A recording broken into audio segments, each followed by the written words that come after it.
According to TripAdvisor, the Rhode Island Red Memorial is the #1 tourist attraction in Adamsville, Rhode Island.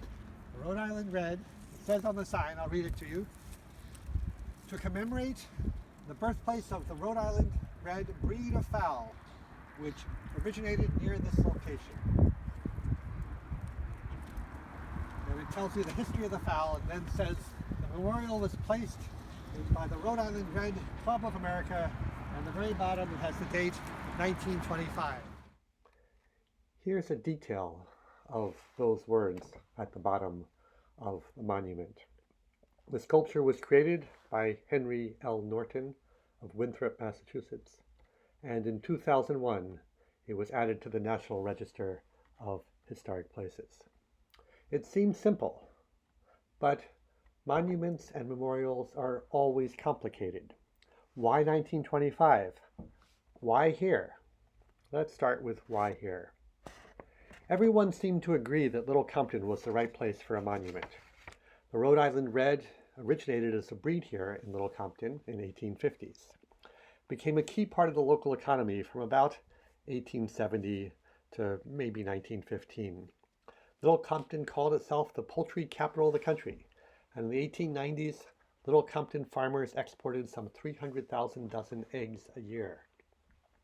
But by 1925, when this monument was erected, the Rhode Island Red was no longer a practical hen for farmers. Now, better breeds were established, and they were just called Reds. Rhode Islanders and the many poultry fanciers who still raised the Rhode Island Reds were upset and wanted credit. Let's build a monument, they said. Not only that, but they just heard about a new memorial in Iowa for the delicious apple. If an apple could have a memorial, why not a hen? But where in Little Compton? Gets to the question, why here?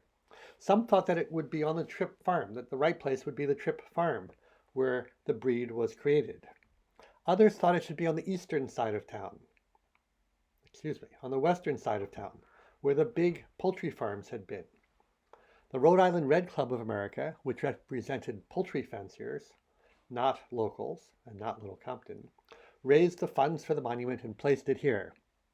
It was a more prominent spot, they said, easier for tourists to get to, and because the land had been donated. There was a big ceremony to unveil the memorial. The Providence Journal devoted a page to the story with the headline, "Adamsville gives hen place in the sun." But many prominent Rhode Island Red enthusiasts were not there. Another headline in the Providence Journal read, "Monument to hen divides breeders." And in fact, the debate went on. The following year, the Little Compton Town Council gave approval for a second memorial at the intersection of West Main Road and the road to the Commons. This memorial would have been a hen, not a rooster. The Providence Journal covered the story with glee.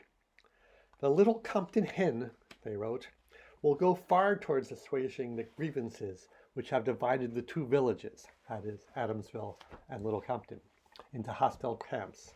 For Adamsville will have its rooster, and Little Compton will have its hen, and peace will reign forever. Hallelujah." That monument was never built. But wait, there's more. In 1954, the 100th anniversary of the Rhode Island Red, the same year that Rhode Island legislature voted the Rhode Island Red the state bird, the Rhode Island Red Club and local residents installed a plaque at the location where William Tripp raised his famous chickens, one of the places that folks had wanted some 30 years earlier. You can still see the plaque at the intersection of William Sisson Road and Long Highway. Let's go visit. Not quite as fancy, but the rest of the story and a reminder that monuments and memorials are complicated.